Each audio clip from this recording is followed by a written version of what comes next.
ಉತ್ತಮ ಸಮಾಜ ನಿರ್ಮಾಣ ಮತ್ತು ಶೈಕ್ಷಣಿಕ ಬೆಳವಣಿಗೆಗೆ ಹಳೆಯ ವಿದ್ಯಾರ್ಥಿಗಳ ಪಾತ್ರವನ್ನು ಇನ್ನಷ್ಟು ಬಲಪಡಿಸುವ ಉದ್ದೇಶದಿಂದ ತಾಲೂಕಿನ ಮಾವನಕೆರೆ ಬಳಿ ಇರುವ ಜವಾಹರ್ ನವೋದಯ ವಿದ್ಯಾಲಯದಲ್ಲಿ ಹಳೆಯ ವಿದ್ಯಾರ್ಥಿಗಳ ಸಮ್ಮೇಳನ ಹಾಗೂ 14ನೇ ಬ್ಯಾಚ್ನ 25ನೇ ವರ್ಷದ ರಜತ ಮಹೋತ್ಸವವನ್ನು ಡಿಸೆಂಬರ್ 20 ಮತ್ತು 21ರಂದು ಆಯೋಜಿಸಲಾಗಿದೆ ಅಂತ ಜವಾಹರ್ ನವೋದಯ ವಿದ್ಯಾಲಯ ಪ್ರಾಂಶುಪಾಲ ಆರ್ ಚಕ್ರವರ್ತಿ ಮತ್ತು ಹಳೆಯ ವಿದ್ಯಾರ್ಥಿನಿ ಇಂಜಿನಿಯರ್ ಕವಿತಾ ತಿಳಿಸಿದರು.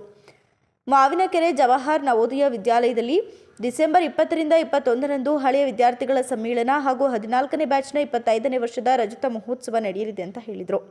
ಸಮಾಜಮುಖಿ ಚಟುವಟಿಕೆಗಳು, ಉಚಿತ ಆರೋಗ್ಯ ಶಿಬಿರ ಹಾಗೂ ಕಿರಿಯ ವಿದ್ಯಾರ್ಥಿಗಳಿಗೆ ಶೈಕ್ಷಣಿಕ ವೃತ್ತಿಪರ ಮಾರ್ಗದರ್ಶನ ನೀಡಲಾಗುತ್ತೆ ಅಂತ ಇಂಜಿನಿಯರ್ ಕವಿತಾ ತಿಳಿಸಿದರು. 86-87ನೇ ಸಾಲಿನಲ್ಲಿ ಈ ಜವಾಹರ್ ನವೋದಯ ವಿದ್ಯಾಲಯ ಇಂಡಿಯಾ ಎಲ್ಲ ಕಡೆನೂ ಇದೆ, ಎಲ್ಲ ಜಿಲ್ಲೆನಲ್ಲೂ ಕೂಡ ಇದೆ. ಸೊ ಇದು ಒಂದು ಸೆಂಟ್ರಲ್ ಗೌರ್ಮೆಂಟ್ ರನ್ ಮಾಡುವಂಥ ಒಂದು ರೆಸಿಡೆನ್ಷಿಯಲ್ ಸ್ಕೂಲು.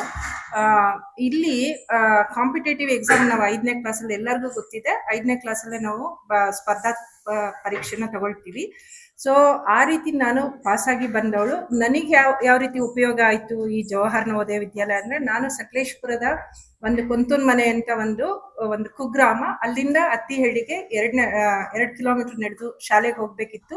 ಅಲ್ಲಿ 7ನೇ ತರಗತಿವರೆಗೆ ಮಾತ್ರ ಇತ್ತು. ಮತ್ತೆ ಅಲ್ಲಿಂದ ನಾನು 8ನೇ ತರಗತಿಗೆ ಹೋಗ್ಬೇಕು ಅಂತಂದ್ರೆ ನಾನು ಹೆಚ್ಚು ಕಡಿಮೆ ಕೂಡ್ರಸ್ತೆ ಅಂತ ಇದೆ, ಒಂದು 15 ಕಿಲೋಮೀಟರ್ ಅಷ್ಟು ದೂರ ನಾವು ಬಸ್ಸಲ್ಲಿ ಟ್ರಾವೆಲ್ ಮಾಡ್ಬೇಕಿತ್ತು. ಆ ಕಾಲದಲ್ಲಿ ಒಂದೇ ಬಸ್, ಬೆಳಿಗ್ಗೆ ಒಂದು ಸಂಜೆ ಒಂದು. ಬಟ್ ನಮ್ಮ ಪೇರೆಂಟ್ಸ್ ಏನ್ ಡಿಸೈಡ್ ಮಾಡಿದ್ರು ಅಂದ್ರೆ 7ನೇ ಕ್ಲಾಸ್ ಆಗ್ತಿದ್ದಂಗೆ ಶಾಲೆನ ಬಿಡಿಸ್ಬಿಡ್ಬೇಕು, ಮತ್ತೆ ಹೆಣ್ಮಕ್ಳು ಕಷ್ಟ ಆಗುತ್ತೆ, ಆ ತರ ಥಿಂಕ್ ಮಾಡಿದ್ರು. ಅಷ್ಟರಲ್ಲಿ ನನಗೆ 5ನೇ ಕ್ಲಾಸಲ್ಲೇ ನನ್ನ ಗುರುಗಳು ಅಪ್ಪಣ್ಣ ಮಾಸ್ಟರ್ ಅಂತ ಅವರು ಅಪ್ಲಿಕೇಶನ್ ತಂದು ಎಲ್ಲೋ ಗೊತ್ತಾಗಿ ಈ ತರ ನವೋದಯ ಇಂಟ್ರೊಡ್ಯೂಸ್ ಆಗ್ತಾ ಇದೆ.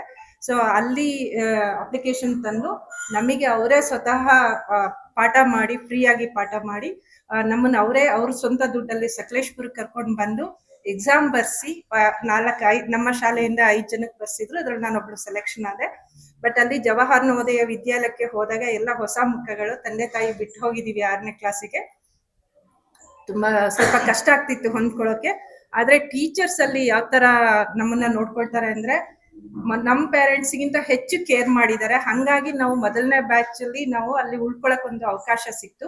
ಸೆಕೆಂಡ್ ಬ್ಯಾಚ್ ಬರ್ತಾ ಇದ್ದಂಗೆ ಮೊದಲನೇ ಬ್ಯಾಚ್ ವಿದ್ಯಾರ್ಥಿಗಳಿಗೆ ಇಬ್ಬಿಬ್ರನ್ನ ಪಾರ್ಟ್ನರ್ ಅನ್ನ ಕೊಡ್ತಾರೆ. ಸೊ ನಾವು ಅವರಿಗೆ ಟ್ರೈನ್ ಮಾಡಿ, ಜೊತೆಗೆ ಅವರಿಗೆ ಏನು ಮಾರಲ್ ಸಪೋರ್ಟ್ ಮಾಡ್ಕೊಂಡು ಅವ್ರನ್ನ ಕೈ ಹಿಡಿದು ನಡೆಸ್ಬೇಕು. ಆ ತರ ಜವಾಬ್ದಾರಿಗಳು ಫಿಕ್ಸ್ ಆಗುತ್ತೆ. ಬಟ್ ನನಗೆ ನವೋದಯ ತುಂಬಾ ಉಪಯೋಗ ಇದ್ದು ನನ್ನ ಎಜುಕೇಶನ್ ಕಂಟಿನ್ಯೂ ಮಾಡೋದಕ್ಕೆ. ಮತ್ತೆ ಅಲ್ಲಿ ವ್ಯಾಲ್ಯೂಸ್ ಅನ್ನ ತುಂಬಾ ಕಲಿತೀವಿ, ಜೀವನದ ಮೌಲ್ಯಗಳನ್ನ ತುಂಬಾ ಕಲಿತೀವಿ. ಅಲ್ಲಿ ಗ್ರೂಪ್ ಬಿ ಇಂದ ಹಿಡಿದು ಅಪ್ ಟು ಪತ್ರಿಕಾಗೋಷ್ಠಿಯಲ್ಲಿ ಹಳೆಯ ವಿದ್ಯಾರ್ಥಿಗಳ ಸಂಘದ ಅಧ್ಯಕ್ಷ ಎಚ್.ಎಸ್.